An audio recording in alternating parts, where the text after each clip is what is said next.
Give your hearts to America, Joes, because your butts belong to me!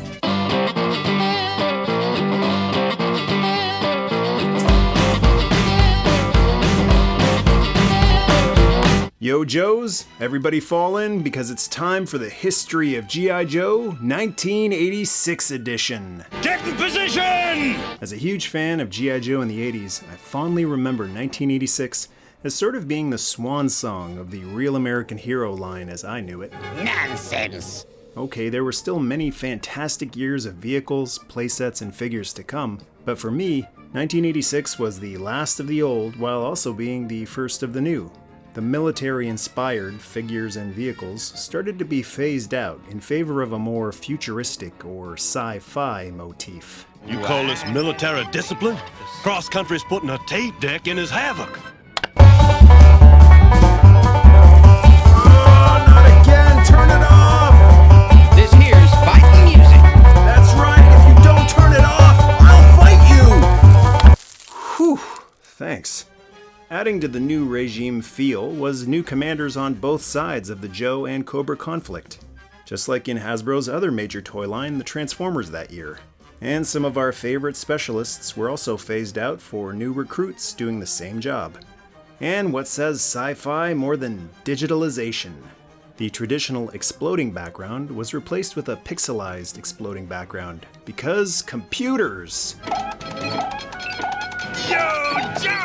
And another little change to the actual figure packaging was the specialties, ranks, or assignments that had been prominently featured before were shrunk, and now the code name was enlarged. G.I. Joe was still there in print and on the airways. Find out in the further adventures of G.I. Joe from Marvel Comics. 1986 featured the gigantic 50th issue of the Marvel comic, The Battle of Springfield, which included a record number of Joes and Cobras in one issue. 1986 also featured the launch of Marvel's G.I. Joe Special Missions title, a more mature-themed series that gave some of the lesser-known characters the spotlight. Uh-oh, something tells me this is gonna be a mite strenuous. No, actually, in contrast to the existing Joe Marvel title, Special Missions was an easy-breezy read that didn't require months of investment. What do you mean? Well, there wasn't much continuity between issues. They were more like one-shots, and many of them could be read out of order. Yeah, I can dig that. Ooh, yeah! The cartoon once again charged onto TVs in September with the epic five-parter Arise Serpentor Arise. This time with the writing talents of a real-life G.I. Joe, Buzz Dixon, who, much like Larry Hama, brought his experience from serving in the Army to the stories he helped write for the second season of the Sunbow Classic. I had an awesome chat with Mr. Dixon a while back about his own continuation of G.I. Joe called The Most Dangerous Man in the World, and you can find that video in the show notes. Okay, on to the toys. Uncle Sam must have boosted the budget for our Real American Heroes because 16 Joes were released, on card and packed with vehicles. On the flip side, only 7 Cobra figures were released, along with 4 new Dreadnoks, proving once again that crime doesn't pay. Things evened out a bit on the playset and vehicle side of things though. 8 Joe vehicles and or playsets were released, 6 for Cobra, including their first big playset, and 6 Dreadnok vehicles. Plus a mail-away that would set the standard for all mail-aways to come. Well, now things are going to get interesting. Who is this guy anyway? Man, you are looking at a real soldier. That's Sergeant Slaughter! After dominating the Iron Sheik in a wrestling ring, Onslaught by Sergeant Slaughter as the Iron Sheik has not had one bit of offense so far. Sergeant Slaughter turned down a lucrative contract with the World Wrestling Federation to fight an even bigger threat, Cobra. Sergeant Slaughter here, and it does me proud to be part of the G.I. Joe team for 1986. Look, it's Sergeant Slaughter! How much would this dominant DI cost you? Sergeant Slaughter, he's free! Well, not completely free. You still had to include 5 of these special Sergeant Slaughter proofs of purchase certificates and $1 for shipping. It's a deal! Sir, yes sir, still a great deal. The Sarge came right to your door and delivered a Paris Island-sized can of butt kick to your serpents.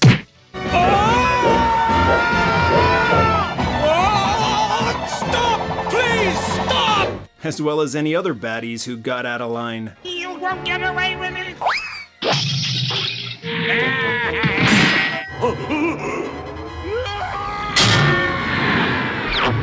This is for me! And he wasn't just a skilled fighter, he also gave Roadblock a run for his money in the kitchen. One concussion sandwich coming up!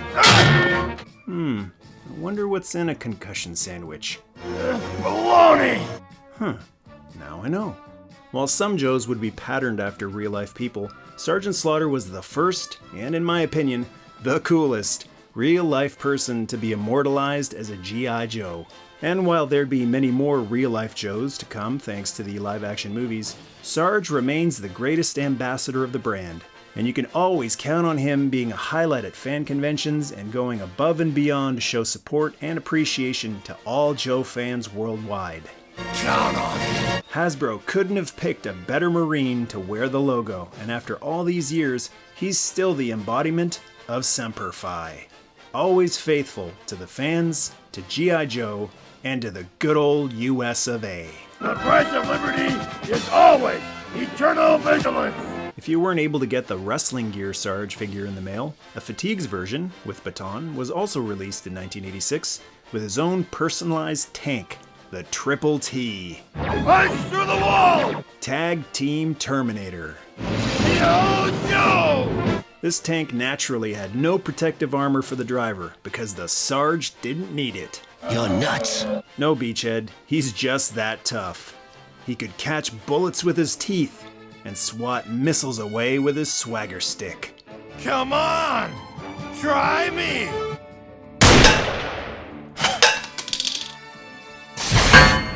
See? Backing up the Sarge were 11 single-carded Joes. Just like with Transformers the movie, it was out with the old and in with the new. But luckily for G.I. Joe, it was just the specialty that was reused, and all new designs were created instead of recolors. Duke had been an exceptional field commander for the team, but in '86, an original Joe made his return to the team with a higher rank that made him the new honcho. This is General Hawk. Colonel Hawk, who had originally been included with the MMS in '82, returned as General Hawk, this time as a brunette, except in the comic where he remained a blonde. Duke was a tough act to follow, but the good general certainly held his own as the inspiring new, or is that original and returning, leader of the G.I. Joe team. We're in the dark now, but we've got to keep punching till we see the light. And the Joes added a new ranger to the ranks with Beachhead, who completed the official chain of command. First comes Hawk, then Duke, then me, and finally you. Yeah, well maybe that'll change someday. If you wanted Breaker, the communications officer, in 1986, you were out of luck. Too late now. But luckily, the Joes got a new radio man, Dial Tone. I bet a radio slipstream for an airstrike.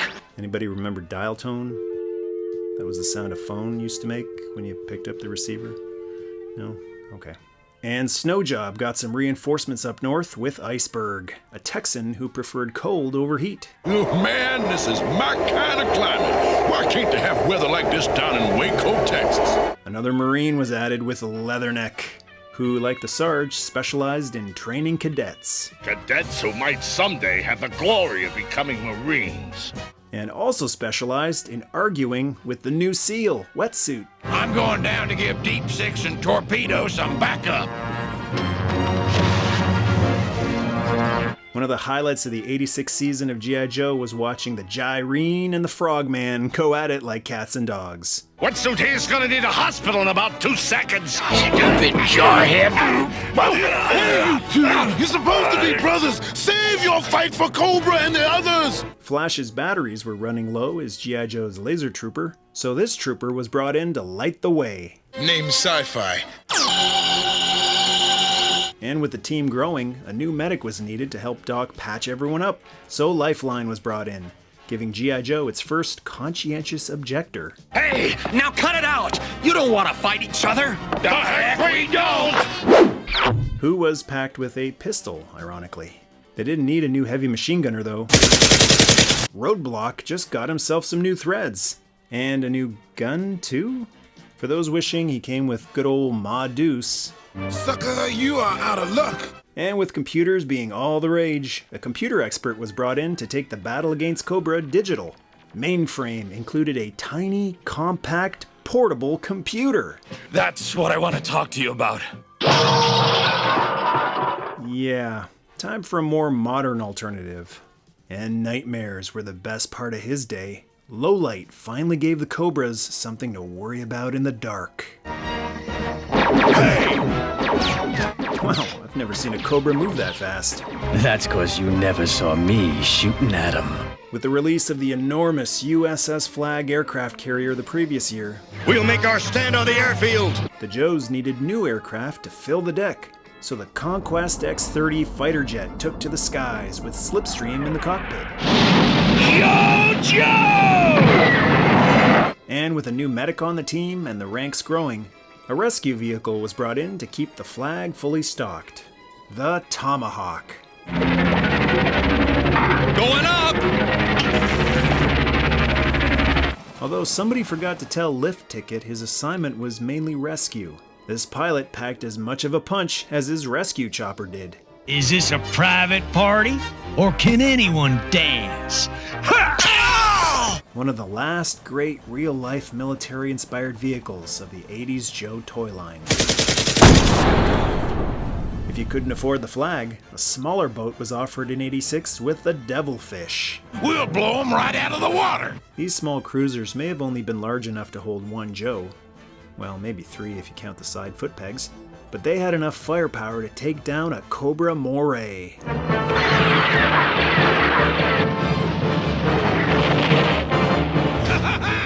Took you four. Ah, nothing satisfies you, wetsuit. Guys, knock it off already. And it was one of the few places Shipwreck couldn't comfortably nap in. I'll bet your clams on it. I stand corrected. Man, look at that sailor nap. And the Triple T got some tank backup with the Heavy Articulated Vehicle Ordnance Carrier, the Havoc. That's a big 10-4, good buddy! This especially sci-fi looking tank was a major departure from the Mobat and the Mauler, and featured an articulated dual gun, brightly colored missiles and guns, neon, it begins, and a detachable one-person hovercraft in the back. The LCV Recon Sled was a futuristic take on motorcycles like the Ram and Silver Mirage. Man, look at that crazy motorbike. And for kids who couldn't afford the big playsets like the Headquarters and the Flag, more stationary mini playsets were released. The name of this game is Defense. The Laser Artillery Weapon laid down the law. And the Outpost Defender allowed Joes to dig in like an Alabama tick and withstand a Cobra onslaught for as long as it took Sergeant Slaughter to show up. We're whipping the scales off them on land, sea, and air. With 1986 being such a big year for G.I. Joe, it's surprising that there were only 3 carded Cobras that year. It's Cobra, all right. Cobra finally got themselves a mad scientist with Dr. Mindbender. And the other 2 Cobras were army builders. So you could technically get dozens of them and end up outnumbering the Joes after all. The Viper replaced the Cobra Trooper as the new slithering foot soldier. Cobra! And the Bats took Cobra into the 21st century. What are those things? They look like robots. That's right, countless mindless robots. Now the Joes could finally aim for heads and chests instead of just shooting weapons out of their enemies' hands. Very funny. Cobra wasn't going to give up attacking the Flag anytime soon and added a 2-person attack boat to their arsenal with the Hydro Sled. Cobra's got a new Hydro Sled, and that's real dangerous with G.I. Joe! And Conquests and Sky Strikers finally met their match in the skies with the Night Raven. Night Raven on my tail. A gorgeous Blackbird-looking jet with a detachable drone in the back. Coming drone! G.I. Joes weren't the only ones employing futuristic designs for their vehicles. The Stun was Cobra's new 3-wheeled vehicle that could split at the front for some added shooting range. Why is Cobra Commander using stuns? Well, these had a major advantage over the Hiss tanks in that they were much faster to retreat in. All stuns! Forward to victory! more like reverse to safety. And 2 playsets were released for Cobra, one small one for those on a budget. What is this? The Surveillance Port. Shout out to surveillanceport.com, your #1 source for G.I. Joe news. And for those with a bit more cash and space, the Cobra Terrordrome. Wow! Holy mackerel! After being shortchanged for years on playsets, the Snakes finally had a pit of their own to call home. Cobra's got the right materials. Cobra's got the perfect home. Cobra Terrordrome. Cobra Terrordrome. This massive 2-story structure had fold-down doors that held small vehicles, figures, or prisoners. They've got Sergeant Slaughter! And an upper level that featured computer consoles and an opening dome that revealed Cobra's other 86 aircraft, the Firebat, with AVAC, for those special missions that needed quick transport of precious cargo. Get this to Dr. Mindbender. Cobra! That's one big playset, but it's minuscule in comparison to the size of this next figure's personality. If we can't find a new leader, I shall make one! After years of bungling, Cobra Commander has blown it again! the Cobras had had enough of Cobra Commander. You're just jealous of my authority! And decided to create their own new leader. He wouldn't only be built from raw genetic material, though. He would be assembled using the DNA of the world's greatest leaders and tyrants. The military brilliance of Napoleon, the ferocity of Genghis Khan, the leadership of Alexander, the evil of Ivan the Terrible. Not to mention the greatest soldier of our time, Sergeant Slaughter! Although that one didn't quite pan out for Cobra. And as outlandish as the concept may have been, I appreciated the move back in time when so much was moving forward into the future when it came to Serpentor's origin. It was thanks to G.I. Joe that years later in biology class, when the teacher asked, "Does anyone know what DNA stands for?" CIA? That's DNA, you moron! I was the only one that answered. Deoxyribonucleic acid. Say what? Deoxyribonucleic acid. The building blocks of life. Now that's what I call putting the science back into science fiction. Science fiction, huh? As well as a bit of an homage to an old monster movie classic. Our chance of winning won't be fine when Cobra joins with Frankenstein. The Cobra Emperor Serpentor was born. He's smart and savvy and strong, uglier than sin and meaner than a junkyard dog. And the first act in his epic life was to thump Sergeant Slaughter like a flea.